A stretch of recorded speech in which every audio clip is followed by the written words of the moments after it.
এই মুহূর্তে আমি এসে পড়েছি ঋষিকোন্ডা বিচ।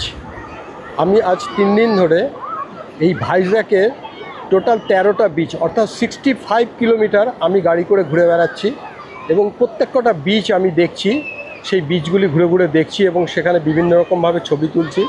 তবে তার ভেতরে এই যতগুলি বিচ আছে কোনো বিচেই কিন্তু স্নান করা যায় না। একমাত্র ভাইজ্যাকের এই ঋষিকোন্ডা বিচে আসলেই আপনি স্নান করতে পারবেন।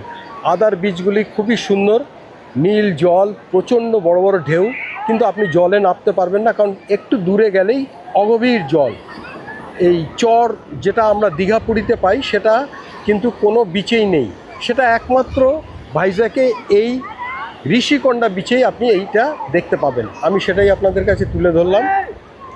আপনারা দেখুন, এই বিচটা খুবই সুন্দর লাগবে। আপনারা যদি এখানে এসে থাকতে পারেন তাহলে স্নানের সুবিধা। আর যেসব বিচগুলি আছে সেসব জায়গাও প্রচুর হোটেলে থাকতে পারবেন, কিন্তু সেই সব বিচে গিয়ে আপনি কিন্তু খালি সমুদ্র উপভোগ করতে পারবেন, কিন্তু আপনি স্নান করার কোনো স্কোপ নেই বা স্নান করতে আপনি পারবেন না, কারণ জলে নামা যাবে না। অগভীর সমুদ্র, নীল জল, সুন্দর আবহাওয়া, সুন্দর আকাশ বাতাস, পাহাড়ের ভেতর দিয়ে সমুদ্রগুলির প্রত্যেকটা বিচ আমি আপনাদের আগামী ভিডিওতে দেখাবো। বেশ কিছু এরিয়াল ফটো আমি দেখাবো আপনাদেরকে।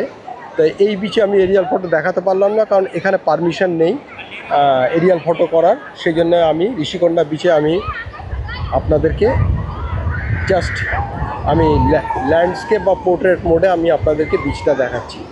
স্নান করার জন্যে খুব আইডিয়াল একটা beach, Rushikonda beach. Thank you, Hobby Electronics YouTube channel.